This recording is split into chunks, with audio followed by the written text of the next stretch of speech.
Croeso i'r gyfres dro gyfrinachol. Welcome to the Top Secret Series. Gyna I, Mr Wall. Nawr, ein genhadaeth ni heddi ydy edrych ar Uned 1 Cymraeg a iaith, Cwestiwn 1. Our mission today is to look at Unit 1 of Welsh Second Language, the first question in the written paper. Yn gyntaf, mae dwy ran i'r adran hon. There are two parts to this first section. Y rhan gyntaf ydy darllen testna thicio 3 o 6 bocs. The first part is to read text and tick 3 of 6 boxes. Nawr, dwi'n mynd I rannu hwn yn ddwy adran ychwanegol. I'm going to split this into two extra parts. Y rhan gyntaf ydy edrych ar y lluniau. Part 1 is to look at the pictures. Felly yn gyntaf, edrychwch ar y lluniau. Look at the pictures. Forget the actual text, just concentrate on the pictures for now. Yn ail, dyfalwch eirfa neu enwau posibl amdanyn nhw. Get possible nouns or vocab for them. Ar ôl hynna, ysgrifennwch nhw yn Saesneg ac yn y Cymraeg o dan y lluniau. Then, write these out in English and then also in Welsh beneath the pictures. Dyma enghraifft o 2014. This is an example from 2014.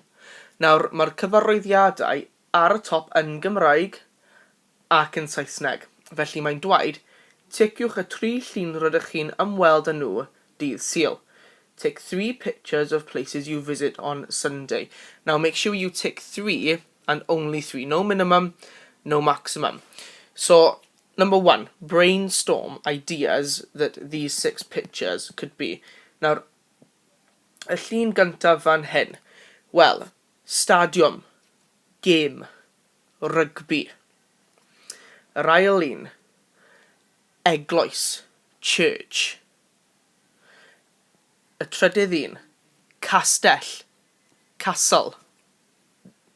Y pedwerydd un, bowlio, bowling, bowlio 10, 10-pin bowling. Y pumed un. Now, I know it's a little bit hard to see, but to me this looks like a theatre, the theatre. Neu chwarae, neu drama gerdd, a play or to play. Y chweched un, the 6th one then. Nawr, dyn ni'n gallu gweld lluniau, little pictures, so lluniau. Oriel. Gallery. Now, all of these could match up with any of these 6 pictures. And remember, you'll have written underneath all of these here, Welsh vocab and English vocab. Dyma enghraifft o 2013. This is an example from 2013. Nawr eto, edrychwch ar y lluniau.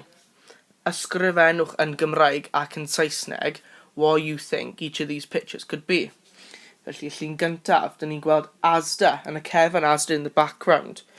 Dyn ni'n gallu gweld bagiau, pacio bagiau, packing bags. Yma, nofio, swimming. Yma, dyn ni'n gweld caceni, neu cacenau, neu teisien, cakes, pop tea, bakery, pobi to bake. Yr un yma, cerdded, walking. Yr un yma, gwerthu, neu selling, codi arian, raising money. Yr un yma, gwisg ysgol, school uniform, ond mae croes, dim gwisg ysgol. No school uniform. Felly, diwrnod myfdi, neu myfdi day. Ac yn olaf, dyma enghraifft o 2013, example from 2012. Ticiwch 3 gweithgaredd o'r lluniau isod I roi ar weblyfr ar gyfer eich ffrindiau. Tick 3 activities from the pictures below to put on Facebook for your friends. So, yr un yma, mae llyn, neu lake. Mae cwch, neu boat. Hoelio, sailing. Yr un yma. Nice and easy. Camera, camera. But verbs that could go with that is recordio, recording. Rhif 3. Ceffel, horse. Ceffylau, horses. Marchogaeth, horse riding. Neu malota. Nawr malota ydy pony trekking. Malota is specifically pony trekking and not marchogaeth.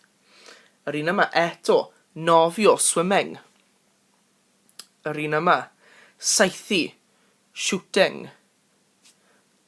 Ac yn olaf, again quite similar to the first one, hoelio, llyn, cwch.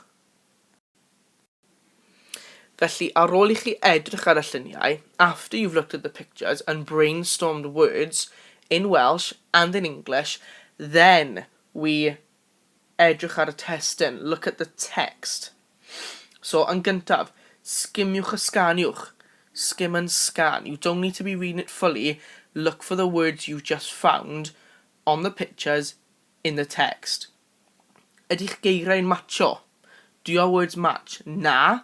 Well then, you darllenwch yn llawn. You read fully. You go line by line, nice and slowly, take your time, and read every single word, every single letter. Ac yn olaf, dyfalwch, guess. Now the trick of matching, or of writing the vocab and then trying to find it in the text, means that you can normally get 2 out of 3, or maybe even 3 out of 3. This last bit, dyfalwch, guess, is for only when you are stuck. So look for the ones you know first, tick them, and then go back. So let's have a look at the text together then. So, mae gwyliau'r clwb y flwyddyn yma yn mynd I Gaer Amlwg ar 25 Mai. Pris y trip ydy 37 pint. Rydyn ni'n gadael yr orsaf am hanner awr wedi 5 nos Wener ac yn cyrraedd nôl am 4:10 nos Sul. Rydyn ni'n aros yn yr hostel ieuenctid ac mae'n rhaid I bawb rannu ystafell wely gyda ffrind. Hefyd, mae'n rhaid helpu I wneud brecwast yn y bora. So far, nothing has been said which you could glean from here. Next bit. Dydd Sadwrn, rydyn ni'n mynd I siopa yng nghanolfan Car Amlwg ac mae'r siopau mawr I gyd yna. Rydych chi'n gallu prynu dillad ac esgidiau ffasiynol a hefyd ymweld ar ganolfan gyfrifiaduron. Gyda'r nos, rydyn ni'n mynd i'r cinema ble rydych chi'n gallu dewis mynd I weld unrhyw ffilm sy allan.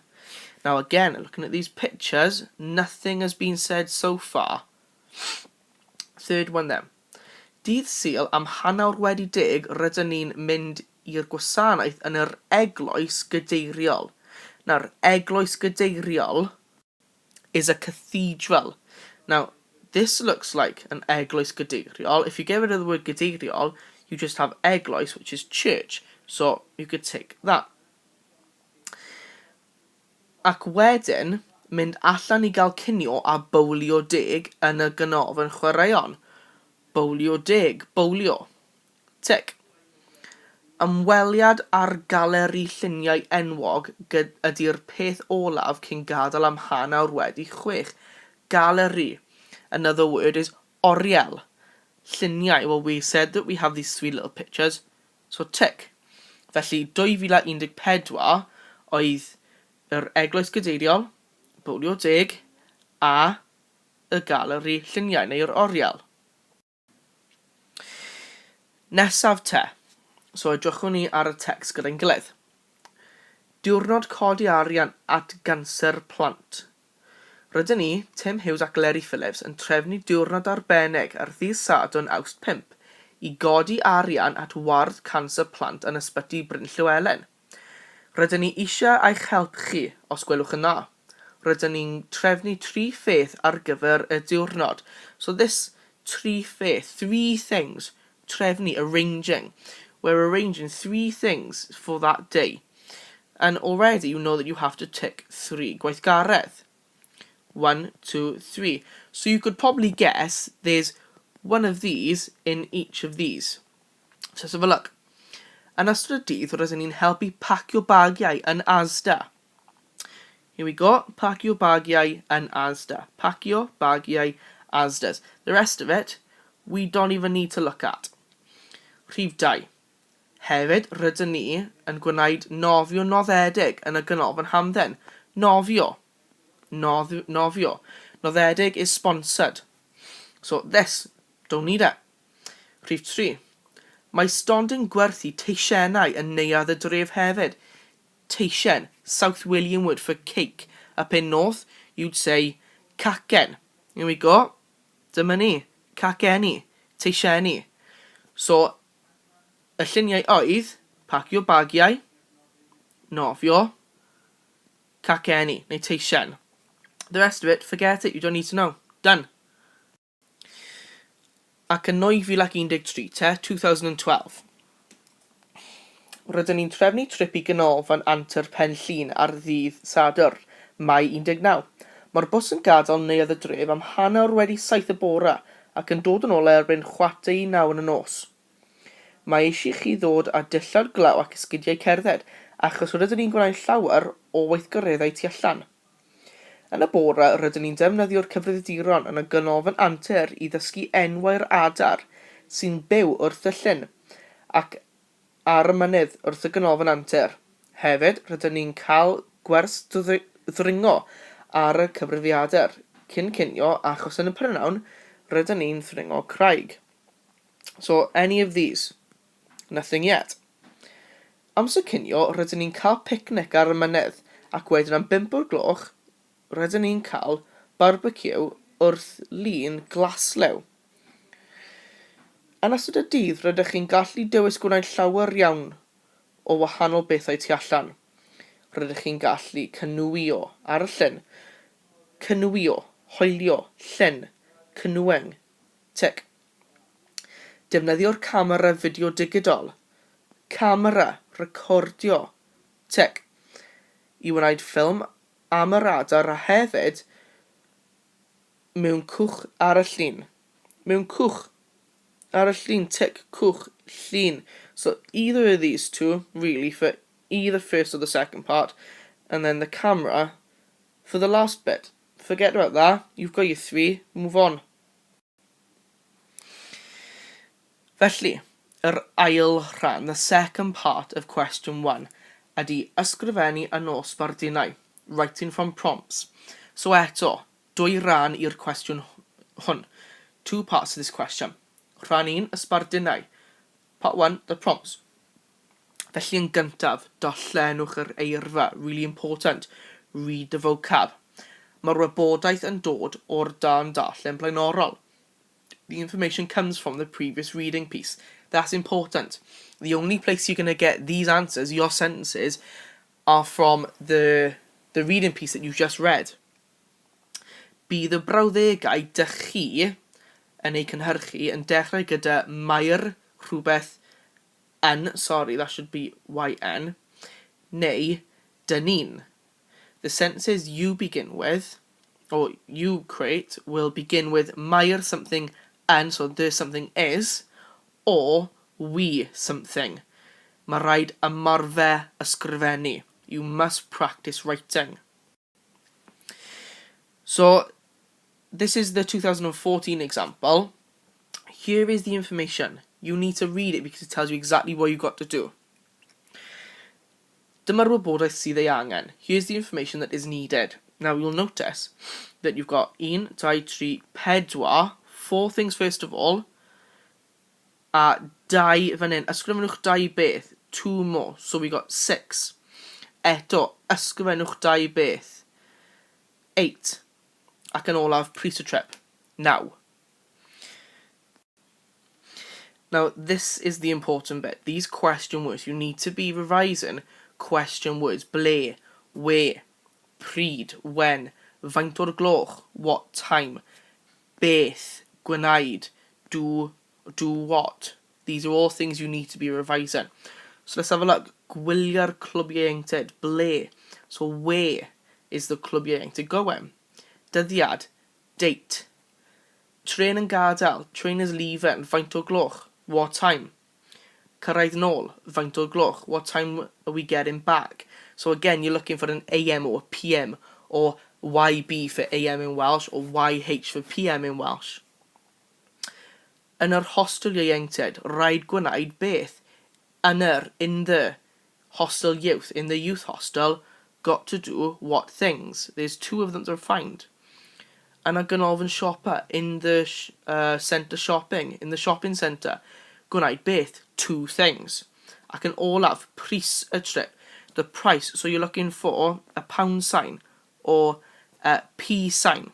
A C sign, it would be ceiniog in Welsh. Look at the information. Can you match it to the actual reading paragraph? Eto, 2013. Dyma'r wybodaeth. Codi arian at beth? Raising money, fundraising. At beth? For what? Again, dyddiad, seen that already. Pacio bagiau, ble? Packing bags, where? Faint o'r gloch. Now it gives you a clue by here. Or something tan something. From a time until what time? Nofio noddedig, ble? So where is the sponsored swimming? Rhaid gallu, what must you be able to do? Stondin gwerthu, ble? Where is the store going to be? Pryd, when? Isha codi, beth? How much do they want to raise in money? Now again, find these, look at these. Match this to the actual paragraph. Ac yn olaf, yn 2012, in 2012. Eto, dyma'r wybodaeth. Here's the information. Trip y clwb Cymraeg, ble? When? Where? Dyddiad, when? So again, we've seen these 3 times now. Bus yn mynd, bus is going. O ble? From where? Split it up, break it down, build it back up. Faint o'r gloch, what time? Beth sydd ei isio? O beth sydd ei angen? What's needed? Ysgrifennwch 2 beth. Gwneud ar y cyfrifiadur. Ysgrifennwch 2 beth. Pris y trip. Price. So again, that's 3 things now we've seen with a price. We've seen ble, we've seen dyddiad, we've seen faint o'r gloch. There's always going to be a 2-parter. Now, yr actual ysgrifennu, the actual writing now. So yn gyntaf, ysgrifennwch 9 brawddeg. Darllenwch y sbardinau. Mae hwnna'n bwysig. Write 9 sentences. Read the prompts. That's really important. It's going to tell you what you need to put. Mae sillafu atal nodi y faint mor gywir mae'ch brawddegau yn bwysig. Spelling, punctuation, and how correct your sentences are is important.